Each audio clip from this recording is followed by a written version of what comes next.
فقد افترى إثما عظيما. Bismillahirrahmanirrahim. Assalamualaikum warahmatullahi wabarakatuh.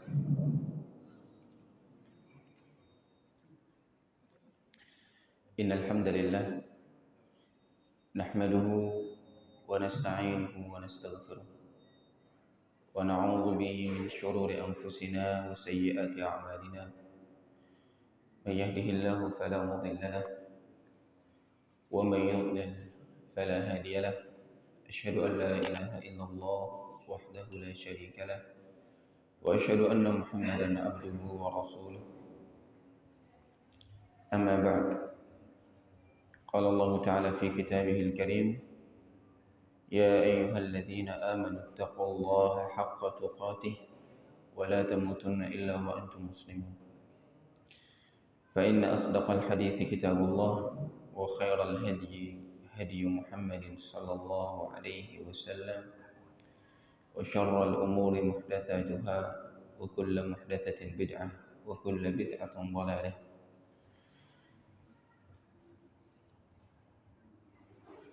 Akhwati fillah rahimani wa rahimakumullah. Alhamdulillah pada hari ini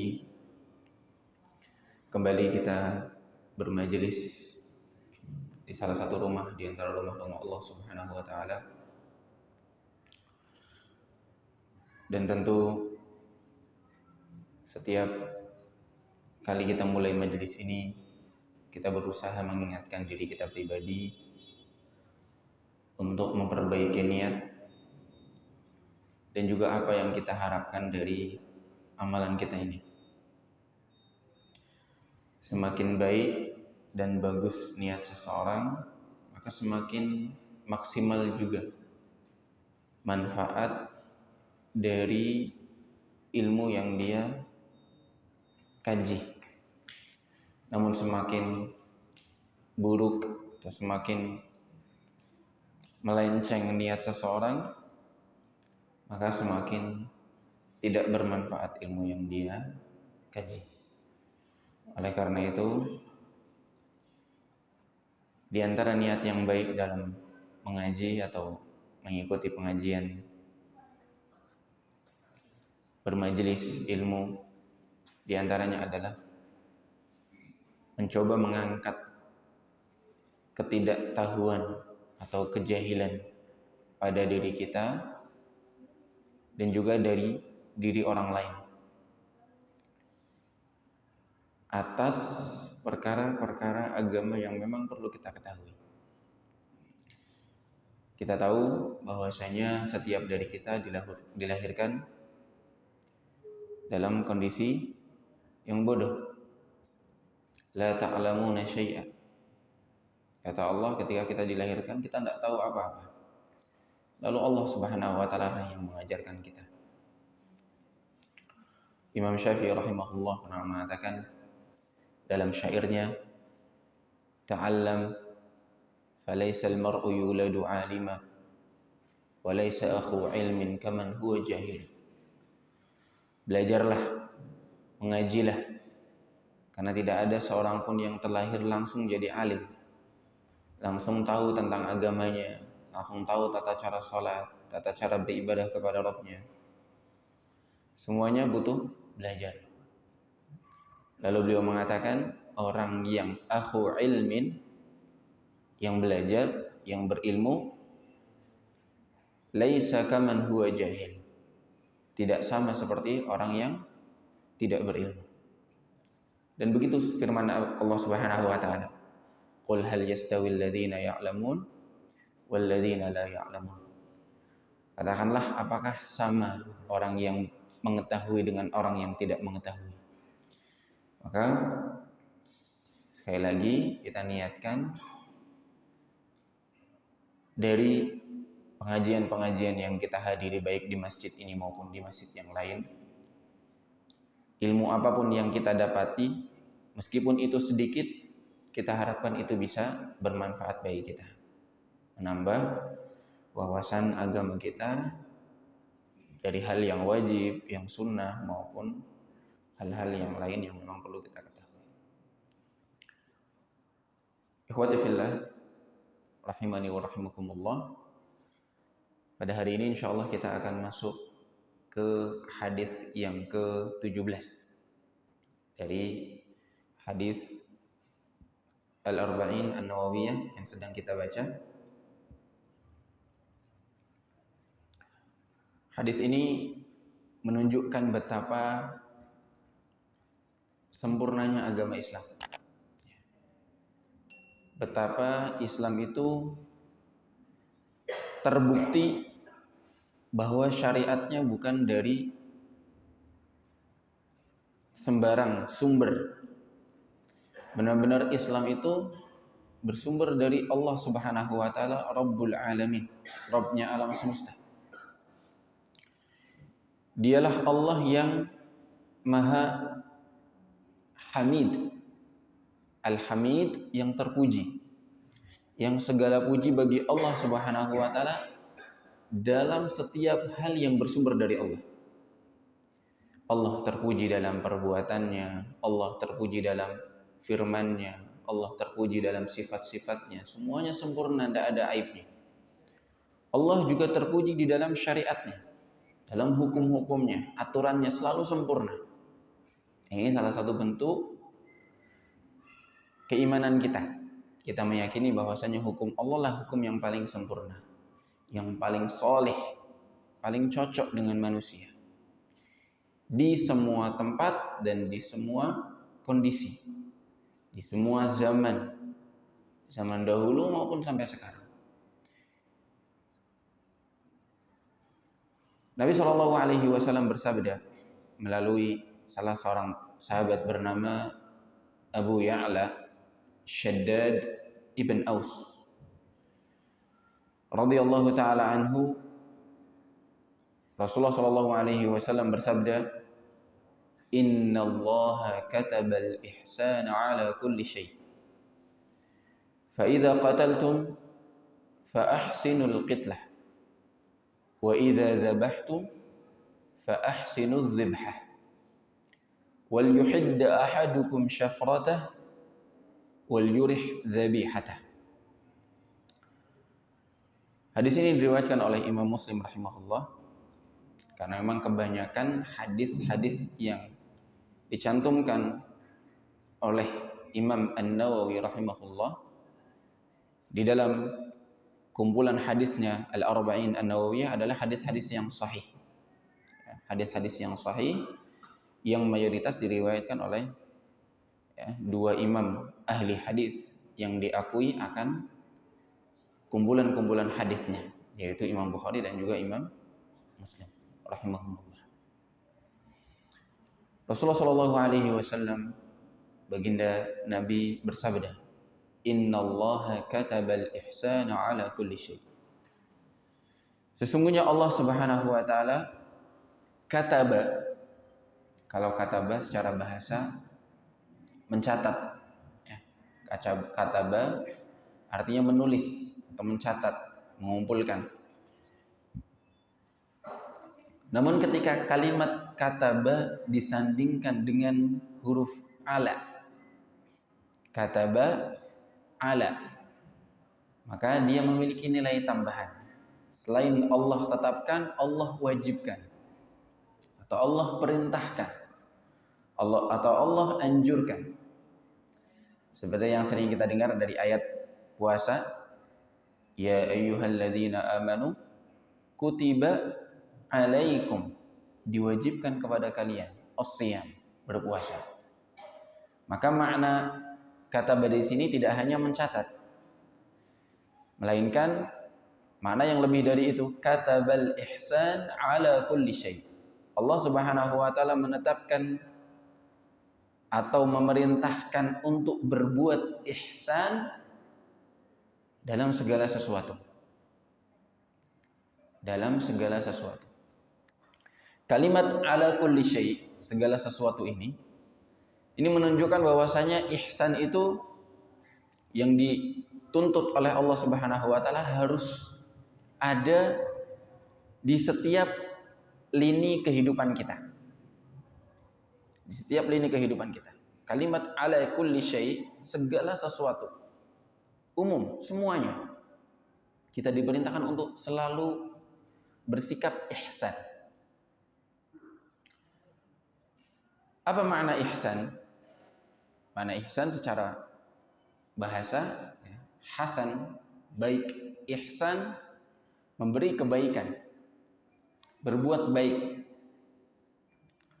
Atau boleh kita maknai berbuat semaksimal mungkin, yang terbaik atau yang sebaik mungkin. Atau boleh juga kita katakan berbuat profesional dalam segala hal. Baik dalam hubungan kita kepada Allah Subhanahu wa taala maupun dalam hubungan kita dengan orang lain. Yang pertama jelas kita berbuat ihsan di dalam hubungan kita kepada Allah dalam beribadah. Ada yang masih ingat apa jawaban Nabi Shallallahu Alaihi Wasallam ketika ditanya oleh malaikat Jibril Alaihi Salam tentang makna ihsan? Ada yang hafal lafadznya?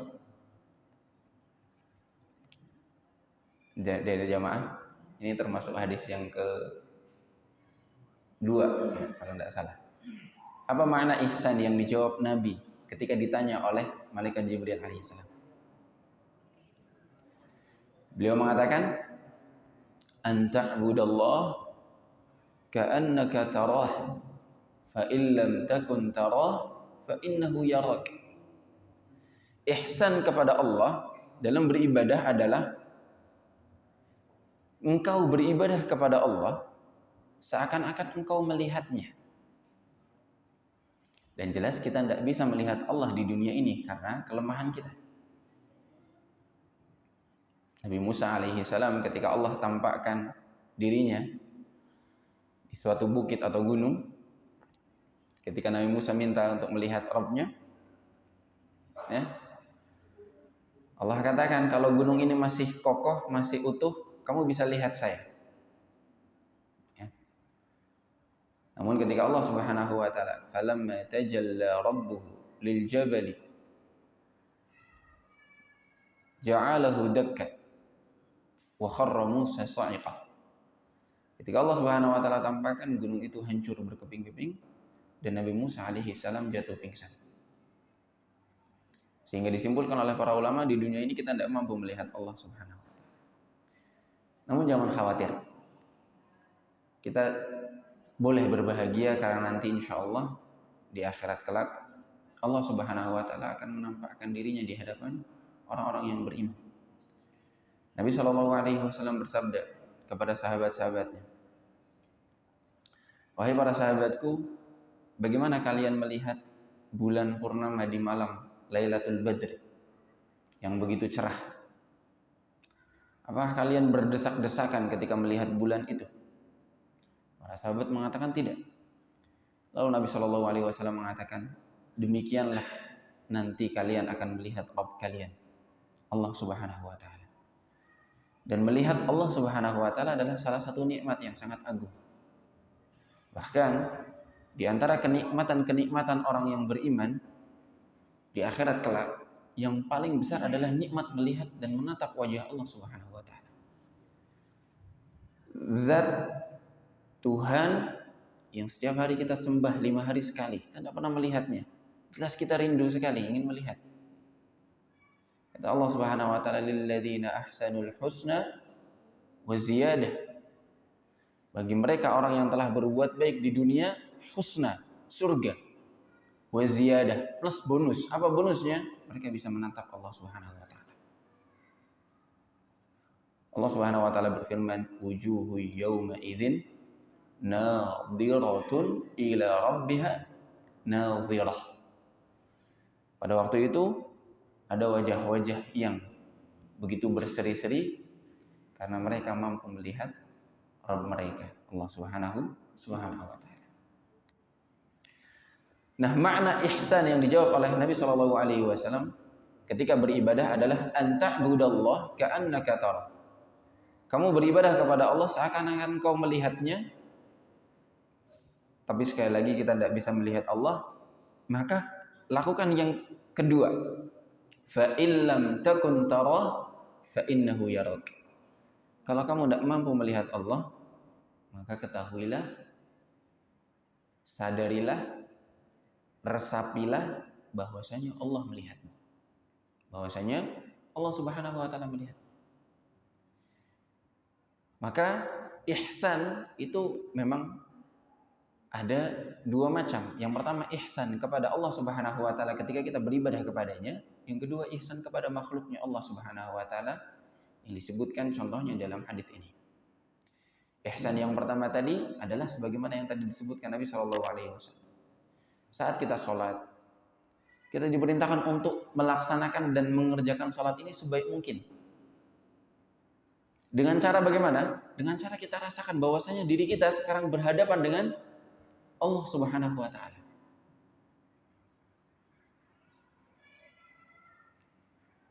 Kalau kita tidak mampu melihat Allah, sadari dan rasakan bahwasanya Allah melihatmu. Dengan kata lain, seperti ini. Kalau kita beribadah, sholat, usahakan seperti saat kita dulu, waktu SD mungkin ya, atau waktu kita ikut pesantren kilat, ada ujian praktek sholat dengan guru kita. Kita sholat dinilai dan dikoreksi dengan guru kita. Diperhatikan betul bagaimana takbirnya, bagaimana al-fatihahnya, bagaimana rukuknya, bagaimana sujudnya. Kalau bisa setiap kali kita beribadah seperti saat kita mau diuji atau mau ujian praktek sholat. Karena kita memang sebenarnya setiap hari kita dinilai sholat kita. Bukan seperti sebagian kaum muslimin yang menjadikan sholat mereka hanya seperti kebiasaan biasa. Jadi ibadah berubah nilainya menjadi seperti kebiasaan. Jadi orang sholat, ya udah 5 kali sehari kerjakan takbir, istilahnya ya, jengklat-jengklit selesai. Padahal tidak. Ibadah dengan kebiasaan itu beda. Ibadah itu adalah suatu amalan yang kita niatkan di dalamnya. Kita maknai pekerjaannya, perbuatannya. Maka saat kita sholat kita sadari, bukan guru yang menilai kita, tapi langsung Allah Subhanahu wa taala yang menilai kita. Dan semakin sempurna ibadah seseorang, semakin sempurna juga pahala yang dia dapat. Ya. Nabi Shallallahu alaihi wasallam sendiri menyebutkan, di antara orang-orang yang sholat itu pahalanya macam-macam. Di antara mereka ada yang dapat pahala setengah, ada yang dapat pahala 1/4, ada yang dapat pahala 1/8, 1/9, bahkan sampai 1/10. Macam-macam. Apa yang membedakan? Padahal kalau sholat jamaah gerakannya semuanya sama. Imam takbir kita ikut takbir, imam salam kita ikut salam, rukuknya jumlahnya sama, takbirnya sama, sujudnya sama. Apa yang membedakan? Yang membedakan adalah kesempurnaan salat. Inilah yang disebutkan oleh para ulama ketika mereka menjelaskan makna iqamatis shalah. Kenapa Allah Subhanahu wa taala banyak di dalam ayat-ayatnya, di dalam hadis-hadis Nabi Shallallahu alaihi wasallam ketika menyebutkan syariat tentang salat tidak mengatakan shollu, salatlah kalian, tidak.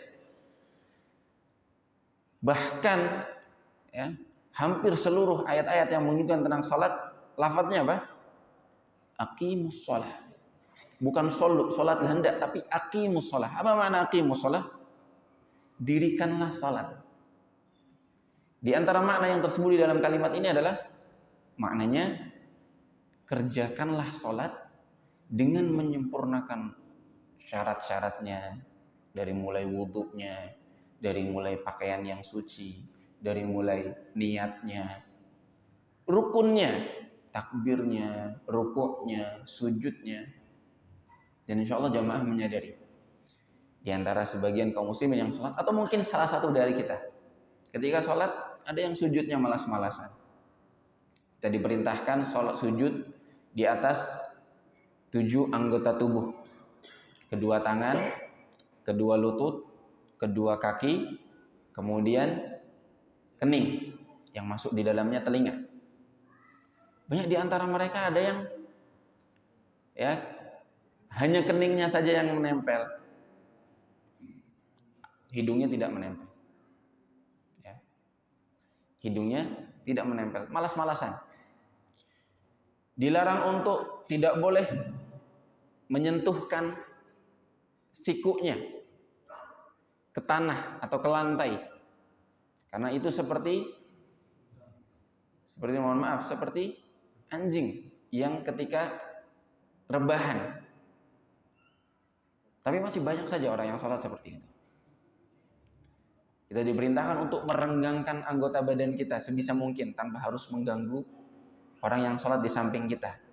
Tangannya direnggangkan dari badan samping, pahanya, antara paha dengan betis direnggangkan sesempurna mungkin. Semakin sempurna, semakin tinggi nilai ibadah dan pahala yang dia dapat. Ini yang dimaksud dengan ihsan. Kita beribadah seakan-akan sedang dilihat oleh Allah Subhanahu wa taala, dan kita kalau lagi dilihat ya kita berusaha untuk memperbagus ibadah kita. Tapi bukan dilihat oleh mertua ya, atau orang tua atau calon ya, atau yang lainnya. Kalau itu ya, jadinya riya ya. Tapi bukan berarti ketika kita lagi sholat terus ada misalnya mertua atau apa, lah saya sholat biasa sajalah, nanti jatuhnya riya. Itu tambah syirik lagi, karena dia meninggalkan ibadah karena manusia ya. Mengerjakan ibadah karena manusia syirik, meninggalkan ibadah karena manusia juga syirik. Harus berusaha sebisa mungkin untuk ikhlas kepada Allah Subhanahu wa taala ya. Ketika ada orang yang mungkin ya kita suka sama dia ya, dari orang tua kita, mungkin bapak kita, kakak kita, mertua kita, itu godaan ketika kita sholat memang ya. Tapi bukan berarti biar enggak dia saya sholatnya biasa-biasa saja. Enggak. Tetap harus dia sholatnya sebaik mungkin, tepat waktu. Tapi lillahi ta'ala ya. Diusahakan sebisa mungkin dia tolak semua godaan-godaan ya, niat-niat yang rusak. Itu adalah macam ihsan yang pertama. Ihsan kepada Allah Subhanahu wa taala dalam ibadah kita kepada Dia. Dikiaskan atau dipraktekkan dalam semua ibadah. Dalam puasa, tambah sempurna kita puasa, tambah sempurna pahala kita. Menjaga lisannya ya.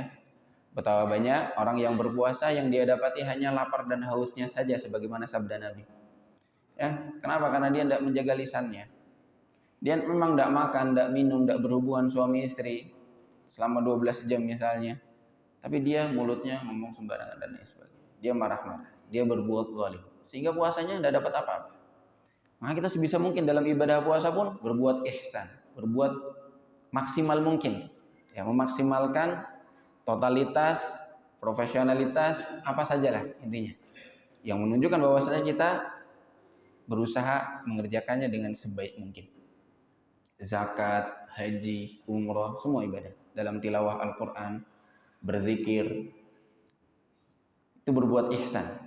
Khusyuk, sempurna, merasa bahwasanya diri kita dipandang oleh Allah Subhanahu wa taala. Karena sekali lagi perlu diingati bahwasanya banyak di antara kita yang masih beribadah ibadah seadanya, sekenanya. Ibadah sekenanya. Contoh, sekarang setelah sholat fardu diperintahkan untuk berzikir. Ya, diperintahkan untuk berzikir. Di antaranya adalah mengucap tasbih 33 kali, tahmid 33 kali, takbir 33 kali. Kita tidak bahas metodenya, tapi kita bahas caranya. Yang mau pakai tasbih silakan, yang tidak pakai tasbih silakan. Cuman masalahnya ada sebagian orang yang berzikir begitu cepat. Ada lagi yang berzikir tangannya saja yang bergerak tapi mulutnya tidak gerak. Ya. Padahal makna zikir secara asal sebenarnya adalah tahrikul lisan. Lisannya bergerak. Ya. Maka ketika berzikir jangan terlalu cepat-cepat. Ya. Sampai dia tidak memahami apa yang dia baca. Maka seharusnya kita meresapi makna subhanallah apa, alhamdulillah apa, Allahu akbar apa. Dengan berzikir pelan-pelan. Subhanallah, subhanallah, subhanallah. Atau boleh digabung. Lebih khusyuk lagi. Subhanallah, alhamdulillah, Allahu akbar. Subhanallah, alhamdulillah, Allahu akbar, subhanallah. Sebagian ada yang zikir, yang penting zikir. Dengan baca begitu cepat, kemudian selesai. Ini namanya kurang mengindahkan makna ihsan ketika kita beribadah kepada Allah Subhanahu wa taala. Ihsan yang kedua adalah berbuat ihsan kepada sesama. Berbuat ihsan kepada sesama. Inilah yang disebut oleh Nabi SAW di dalam hadis ini. Apa kata beliau? Fa idza qataltum fa ahsinul qitlah. Kalau kalian hendak membunuh, maka bunuhlah dengan baik. Berbuat baiklah dalam cara kalian membunuh orang atau hewan yang kalian bunuh. Baik orang maupun hewan. Kalau kita mau membunuh hewan, jelas hewan dan orang yang boleh dibunuh ya, bukan yang nggak boleh dibunuh. Kalau yang nggak boleh dibunuh ya dari awal kita nggak boleh membunuh. Tapi ini maksudnya adalah orang dan hewan yang memang boleh dibunuh. Siapa hewan yang boleh dibunuh? Hewan yang mengganggu, misalnya anjing gila misalnya, atau ular misalnya, atau orang yang memang berhak untuk dibunuh. Misal karena dia telah membunuh, ya, maka harus dibalas dengan qisas, harus dibunuh juga. Atau orang kafir harbi, kita sempat sebutkan bahwasanya orang-orang kafir macam-macam. Ada orang kafir yang dilindungi dan lain sebagainya. Di antara macam orang kafir ada kafir harbi, kafir yang memang diperangi. Dalam memerangi mereka pun dia diperintahkan untuk tidak berbuat buruk dalam membunuh mereka. Ya. Maka saat kita membunuh baik hewan ataupun manusia yang hak memang boleh dibunuh, diperintahkan untuk dengan cara membunuh yang baik. Contoh, misalnya kepada hewan, ada seekor anjing misalnya, atau macan misalnya, atau apa, yang memang mengganggu. Mau tidak mau kita harus membunuh. Kalau tidak kita bunuh, kita yang terbunuh misalnya. Maka mau tidak mau kita harus lawan hewan tersebut. Maka sebisa mungkin kita bunuh dengan cara yang paling cepat. Ya, cara yang paling cepat. Nah, cara membunuh hewan macam-macam, ada yang ditembak, ada yang pakai pedang, misalnya dia cuma pegang pedang atau pisau, atau mungkin disetrum, ya. Cari cara mana yang paling kira-kira paling cepat ruhnya langsung mati, ruhnya langsung hilang, langsung keluar dari jasadnya. Jangan sampai yang menyiksa. Ya boleh. Kalau memang racun adalah cara yang paling cepat, mungkin diperbolehkan. Kalau memang mungkin tidak ada cara yang lain, tapi kalau ada cara yang lain yang lebih baik, sebagian ulama yang mengatakan cara yang paling baik adalah disetrum. Katanya kalau disetrum tidak ada kerasanya, langsung mati, selesai. Setrumnya yang tegangan tinggi tentunya, langsung selesai. Ya, nyawanya langsung hilang, dari yang nggak kerasa apa-apa. Kalau ditembak masih kerasa, ya, mungkin masih hidup, masih bisa lari-lari. Bukan dengan cara dibakar, tidak boleh. Ya, pakai api. Salah satu yang dilarang, bahkan ada, kalau tidak salah ada riwayat khusus melarang kita untuk menyiksa atau membunuh hewan dengan cara dibakar. Kalau tidak salah lafadznya la yu'adzibu binnar illa rabbun nar. Tidak boleh seorang pun menyiksa dengan api kecuali Robnya si api. Siapa? Allah Subhanahu wa taala. Selain itu tidak boleh. Kita tidak boleh menyiksa seorang dengan api. Sebisa mungkin, ya, kalau memang ada hewan layak dibunuh mengganggu kita, dibunuh dengan secara cepat, secepat mungkin. Yang kedua,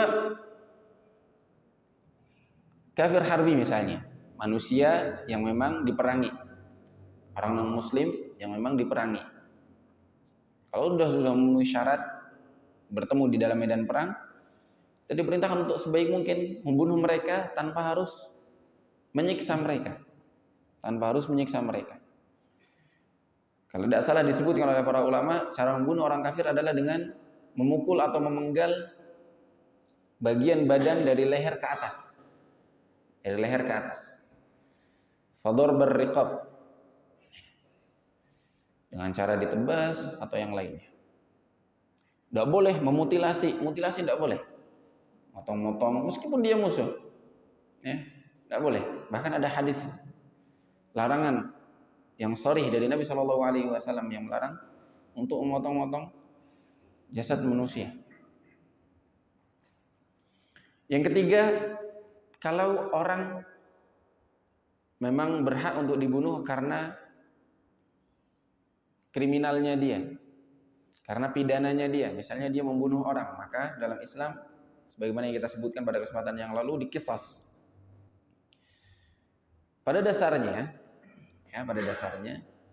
qisas itu adalah balasan hukuman terhadap seorang yang telah melakukan sebuah kesalahan dengan cara semisal dia berbuat kesalahan tersebut. Dia misalnya memukul seseorang dengan tongkat misalnya, maka dibalas dengan qisas, dipukul dengan tongkat juga. Membunuh seseorang dengan cara apapun, maka dia dibunuh dengan cara sebagaimana dia bunuh. Ya, pada asalnya seperti itu.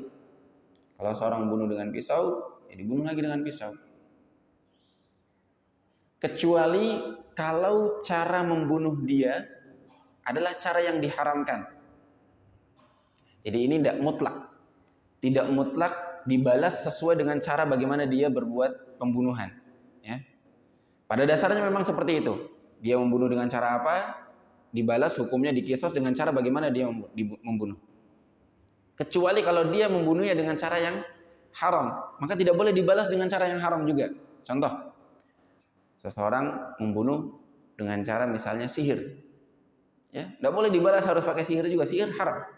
Ya. Maka dibunuh dengan cara yang disebutkan oleh para ulama, dipenggal pakai pedang atau yang lainnya, kepalanya selesai. Ya. Seseorang misalnya membunuh orang lain dengan cara misalnya, mohon maaf, dengan memerkosa. Ada orang memerkosa sampai mati. Tahu banyak kasusnya. Maka tidak diqisas dengan cara berkosa juga, salah. Ya. Jadi perlu dijelaskan detailnya. Ya. Sehingga kalau memang cara yang dilakukan oleh dia membunuh tidak bisa dibalas dengan yang semisalnya, maka dilakukan dengan cara yang normalnya, yaitu dipenggal dengan memakai pedang, sebagaimana yang dipraktekkan di negara-negara Islam. Itu yang perlu diperhatikan. Namun kesemuanya itu, baik hewan maupun manusia, ketika memang sudah boleh dibunuh, kita diperintahkan untuk berbuat ihsan sebisa mungkin, sebaik mungkin, memberikan kebaikan kita kepada orang yang hendak kita lukai meskipun dia sudah mau mati. Dan ini makna yang terkandung di dalam kalimat setelahnya. Wa idza dzabhtum fa ahsinu adz-dzibhah. Apabila kalian ingin menyembelih, maka berbuat baiklah dalam penyembelihannya. Kita dalam menyembelih hewan, ya, pada beberapa pekan yang lalu atau beberapa bulan yang lalu. Hitungan pekan, ya. Kemarin kita melakukan ibadah yang sangat agung, berkurban. Kita diperintahkan untuk berbuat baik kepada hewan yang akan kita sembelih. Dari ayam, misalnya kita mau menyembelih ayam, atau mau menyembelih hewan kurban, kambing, unta, sapi. Ketika kita mau menyembelih mereka, kita diperintahkan untuk berbuat ihsan. Bagaimana berbuat ihsannya? Kata Nabi SAW, wal yuhidda ahadukum syafratah wal yurih dzabihatah. Hendaknya salah seorang ketika hendak menyembelih, dia yang pertama di antara bentuk ihsan, mentajamkan pisau yang dia gunakan untuk menyembelih hewan tersebut. Ya. Yuhid, had itu artinya tajam, yuhid menajamkan, syafrah itu artinya sikin, pisau atau benda yang dia gunakan untuk menyembelih hewan tersebut. Mungkin dari batu, ya, atau dari perak, dari emas, yang lainnya, intinya alat apapun, atau dari besi, digunakan alat yang tajam. Wal yurih dzabihata, hendaknya merehatkan hewan sembelihannya. Dengan cara apa? Disebutkan oleh para ulama, dengan cara ditidurkan, kemudian diinjak lehernya. Ditidurkan, kemudian diinjak lehernya. Ini diantara bentuk merehatkan atau berbuat ihsan kepada sembelihan. Berbuat ihsan kepada sembelihan.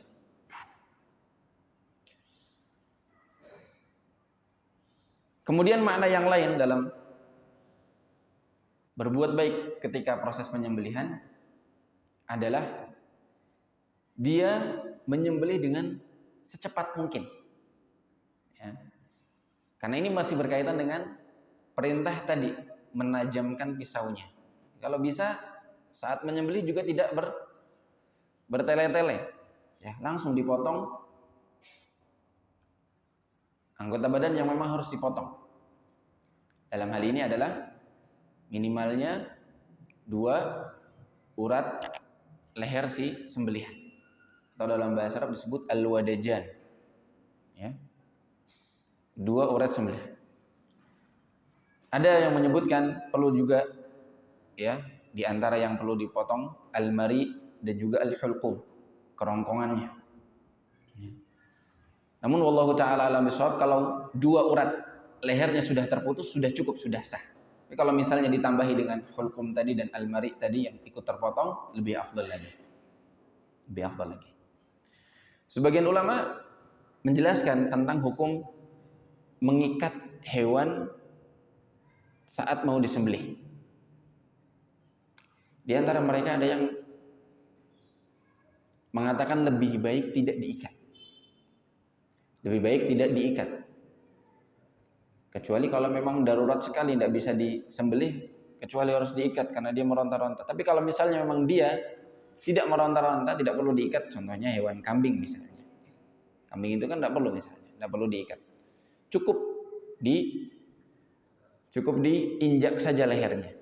Karena kambing tidak terlalu besar. Karena kata para ulama, ketika mengikat dia, membuat dia malah kesakitan. Membuat dia malah tersiksa. Dan di antara manfaat yang lainnya adalah ketika dilepaskan saja kakinya, membuat darah itu mudah tambah keluar, cepat keluar, tambah cepat habis, cepat mati. Sehingga bagusnya tidak diikat kalau memang tidak ada hajat. Tapi kalau misalnya hewan yang lain memang darurat sekali, tidak mungkin, ya. Kalau cuma diinjak misalnya seperti sapi, ya, hewan yang sangat besar, ya, perlu bantuan memegangi kakinya atau diikat, maka sebisa mungkin dalam mengikat itu juga tidak ada, ya, unsur menyakiti dan lain sebagainya. Ditambah lagi di antara yang disebutkan oleh para ulama saat proses penyembelihan, tidak mengasah pisau di depan sembelihan. Mengasah pisau di depan hewan sembelihan termasuk tidak berbuat ihsan dalam penyembelihan.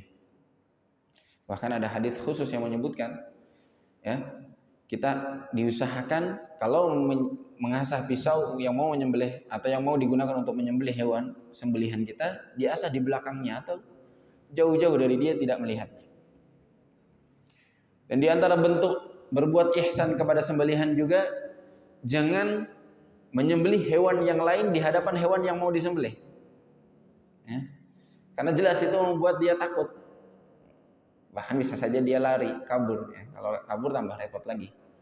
Maka inilah, ya, pentingnya mempraktekkan hadis ini di dalam proses penyembelihan dan juga dalam hal yang lain. Karena sekali lagi di awal kita sebutkan, yang disebutkan oleh Nabi Shallallahu Alaihi Wasallam di sini 2 hal, yaitu dalam membunuh dan dalam menyembelih, itu hanya contoh saja.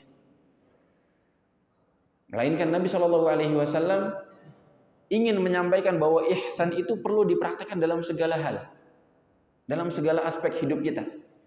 Ketika kita diberikan amanah untuk bekerja misalnya di sebuah kantor, di sebuah toko, di sebuah pabrik misalnya, kita diperintahkan untuk berbuat ihsan sebaik mungkin, ya, sebisa mungkin berbuat profesional, ya, itqan, ya. Sebutkan Nabi Shallallahu Alaihi Wasallam menyebutkan bahwa Allah itu cinta kepada seorang hamba yang apabila mengerjakan sesuatu dia menekuninya, ya, dia benar-benar ahli di dalamnya. Maka kita berbuat ihsan, ya, berbuat ihsan dalam hal itu, baik, ya, kepada diri kita sendiri yang manfaatnya kembali kepada diri kita atau manfaatnya kepada orang lain. Berbuat ihsan kepada siapa saja. Allah Subhanahu wa taala berfirman, "Wa bil walidaini ihsana." wa dzil qurba wal yatama wal masakin wa ibnis sabil dan seterusnya. Semuanya. Kepada orang tua kita diperintahkan untuk berbuat ihsan. Ya. Kepada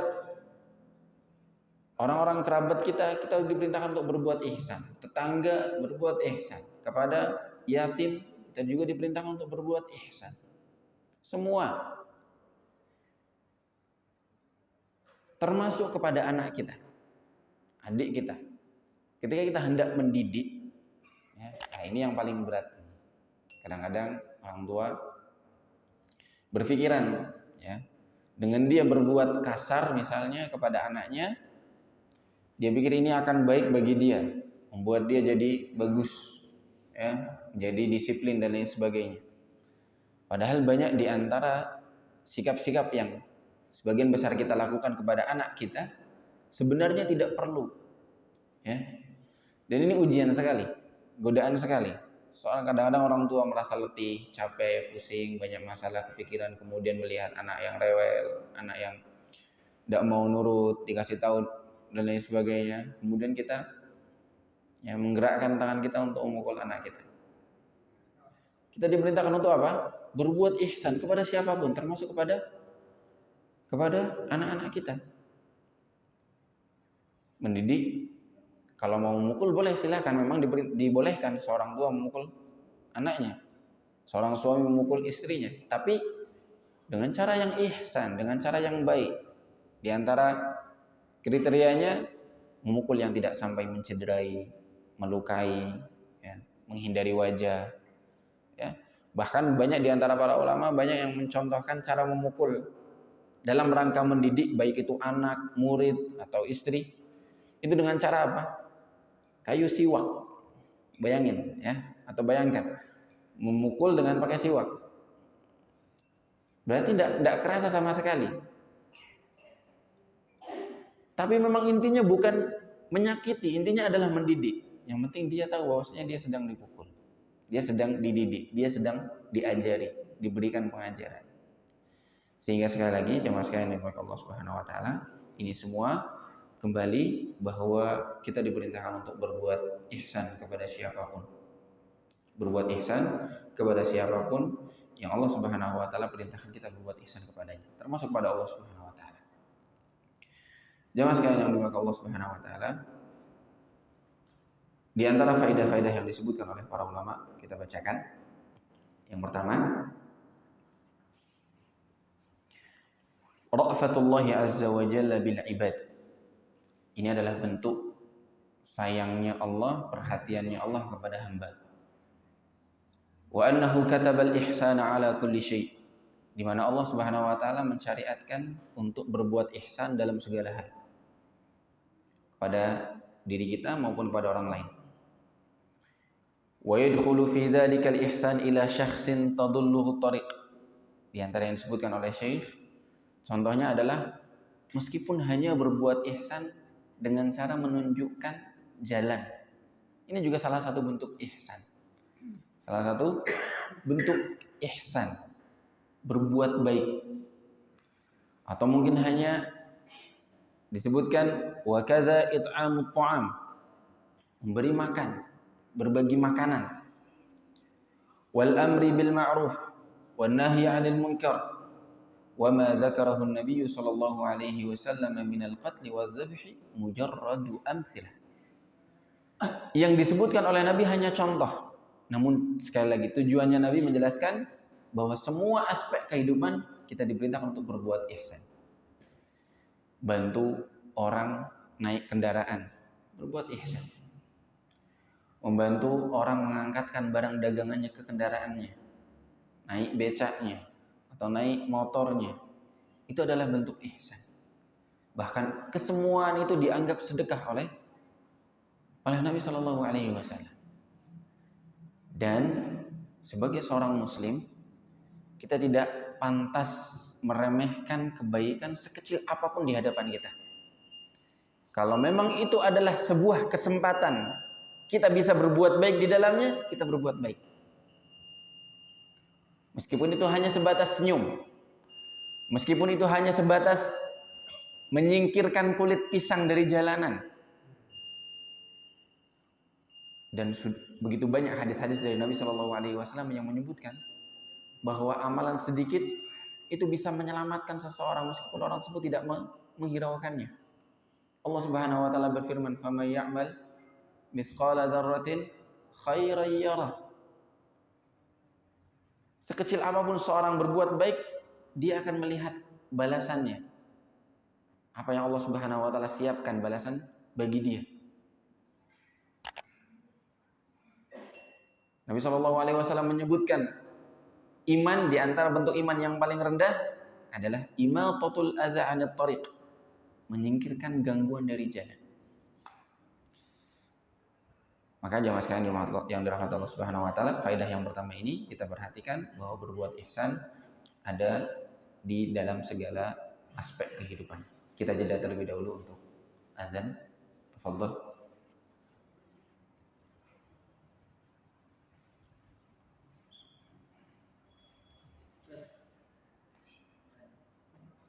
Sebentar, kita tambahin sedikit dulu.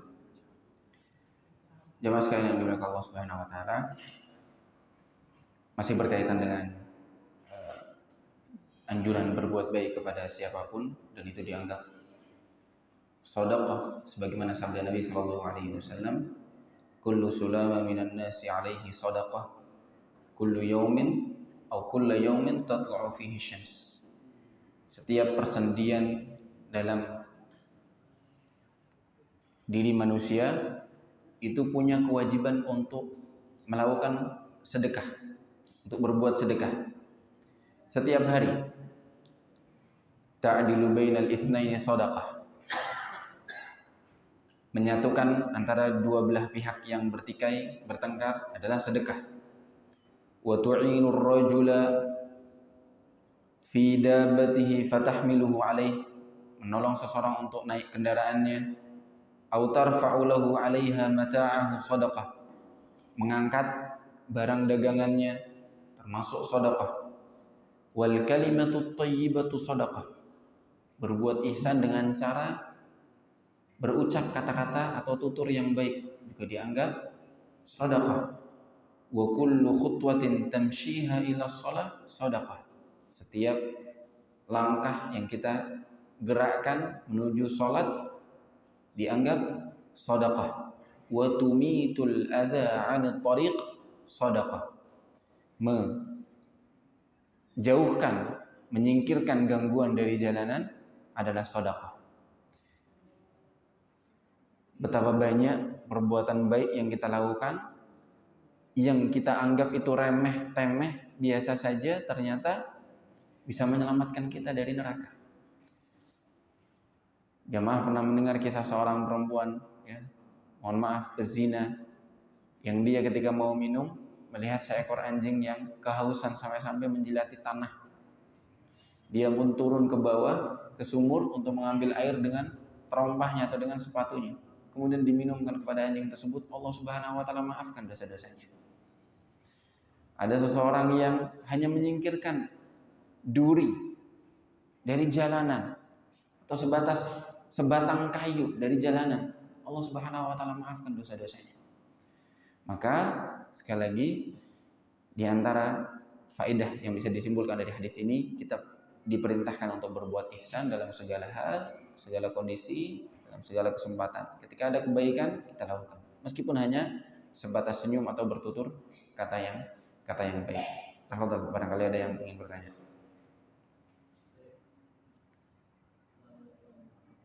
Assalamualaikum.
Baik, sebatas yang saya pahami dari pertanyaan, ya, untuk sunnah dalam melaksanakan ibadah sholat, ya tentu banyak sunnah-sunnahnya. Yang perlu dipahami terlebih dahulu, sunnah itu memiliki dua definisi. Definisi yang pertama yang sering kita tahu, ya dalam fikih, sunnah itu salah satu hukum dari 5 hukum fikih: wajib, sunnah, makruh, mubah, ya, dan haram. Sunnah artinya dikerjakan dapat pahala, tidak dikerjakan tidak mengapa.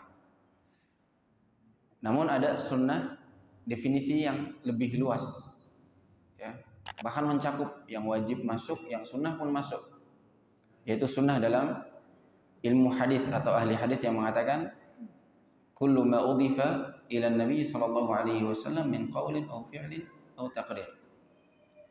Sunnah yang lebih luas maknanya adalah setiap yang disandarkan dari Nabi sallallahu alaihi wasallam atau disandarkan kepada Nabi, semua yang bersumber dari Nabi, ucapannya, perbuatannya, dan persetujuannya atau diamnya, itu adalah sunnah. Dan jelas di dalam ucapan Nabi ada yang wajib, ada yang sunnah. Dalam perbuatan Nabi ada yang wajib, ada yang sunnah juga. Ya, maka tergantung. Ya, kalau sunnah itu memang hukumnya sunnah, ya maka boleh saja kita tinggalkan. Ya, kalau memang hukumnya wajib, ya tidak boleh kita tinggalkan. Ya, contoh misal dalam sholat ada sunnah namanya merapatkan atau meluruskan shaf. Ya. Jumhur ulama memang mengatakan hukumnya sunnah. Ya. Dari 4 madhab, Imam Maliki, Hanafi, Syafi'i, dan juga Hambali mengatakan bahwasanya hukumnya sunnah. Namun dari hadis-hadis yang ada menunjukkan bahwa Nabi Shallallahu Alaihi Wasallam begitu menekankan untuk merapatkan dan meluruskan shaf. Maka Nabi SAW pernah langsung menunjuk seseorang yang badannya terlalu maju ke depan, ditunjuk pakai tongkatnya, disuruh mundur sedikit. Ini menunjukkan bahwa Nabi SAW begitu serius dalam urusan meluruskan shaf. Nabi SAW juga pernah mengancam, ya, la takhtalifu fatakhtalifa qulubukum. Jangan kalian tidak lurus, ya, berselisih dalam shaf kalian sehingga hati-hati kalian pun berselisih satu sama lain. Ini menunjukkan bahwasanya memang benar-benar ditekankan hingga sebagian ulama ada yang mewajibkan meluruskan dan merapatkan shaf. Di antaranya adalah pendapat Ibnu Hazm Al-Zahiri dan juga ulama-ulama mutaakhirin. Syekh Utsaimin mengatakan wajib, Lajnah Daimah mengatakan wajib, dan seterusnya. Namun perlu diperhatikan dalam meluruskan, ini sedikit saya ingatkan, dalam meluruskan dan merapatkan shaf, yang paling utama adalah meluruskan. Yang paling utama adalah meluruskan shaf. Adapun merapatkan shaf, maka semakin rapat semakin bagus selama tidak mengganggu,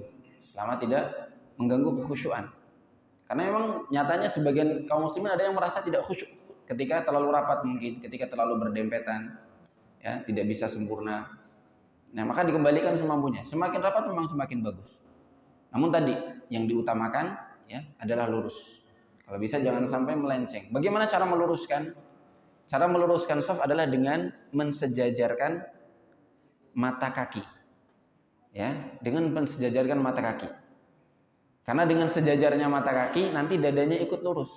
Tapi kalau yang disejajarkan, mohon maaf, jari kelingking dari kaki, biasanya orang disejajarkan jari kelingking. Maka kaki orang beda-beda panjangnya, ya.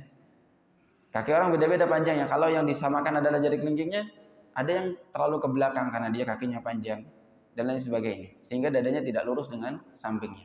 Maka ketika meluruskan, patokannya adalah mensejajarkan mata kaki. Setelah itu, kalau bisa lebih rapat, lebih bagus menjalankan sunnahnya Nabi SAW. Adapun memakai peci, wallahu a'lam bishawab, ya, pada dasarnya untuk urusan pakaian itu maksudnya dalam urusan adat, ya, pakaian, ya. Kita diwajibkan yang pertama dalam sholat menutup aurat. Kalau sudah pakai baju, pakai celana, auratnya sudah tertutup, maka sah diterima sholatnya. Apakah sunnah atau tidak? Wallahu a'lam, ana tidak tahu sunnah atau tidak. Ya.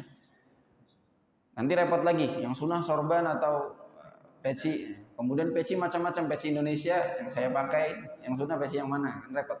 Ya. Namun ada hukum hadis yang menyebutkan bahwasanya dilarang seseorang ketika bersujud, ketika dia hendak bersujud, dia menyingkapi rambutnya. Menyingkap rambutnya yang terlalu panjang menjulur menutupi keningnya. Sehingga alangkah bagusnya seseorang ya diusahakan sebisa mungkin keningnya terbuka ketika bersujud.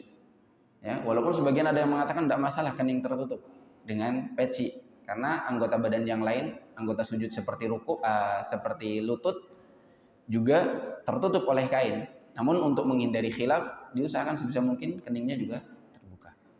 Ya. Adapun peci, mohon maaf, mungkin masuknya dalam ranah keindahan gitu ya, adab ya. Jadi mungkin sunnah dalam sisi adab seseorang ya memuliakan rambutnya dengan memberikan penutup yang indah sesuai dengan adat masing-masing, sesuai dengan lokasi masing-masing. Adapun meninggalkan sunnah dalam rangka maslahat yang lebih besar, kalau memang hukumnya sebatas sunnah maka boleh-boleh saja. Ya kalau tadi misalnya kita melapatkan soft, menurut kita hukumnya sunnah, atau misalnya wajib pun, kemudian kita ketika mempraktekkan ada orang di samping kita tidak mau dirapatkan, ya jangan dipaksakan. Misalnya ada kita tempel orangnya tambah jauh, tambah menyingkir, maka jangan dipaksakan. Nah, mungkin dia menganggap bahwa hukumnya sebatas sunnah. Baik kalau orang sampai sampai hilang khusyuknya maka repot. Padahal khusyuk lebih utama daripada ya hanya sebatas merapatkan soft salat yang khilaf di antara ulama, sebagian mengatakan wajib, sebagian mengatakan hukumnya sunnah. Kalau memang ada maslahat yang lebih besar maka tidak apa-apa. Wallahu taala a'lam bishawab. Kalau ada pertanyaan lain bisa kita lanjutkan nanti setelah salat Isya ya, ngobrol di halaman masjid. Kita tutup dengan doa kafaratul majlis. Subhanakallahumma wa bihamdik la ilaha illa anta astaghfiruka wa atubu ilaik. Jazakumullahu khairan katsiran. Assalamualaikum warahmatullahi wabarakatuh. ومن يشرك بالله فقد افترى إثما عظيما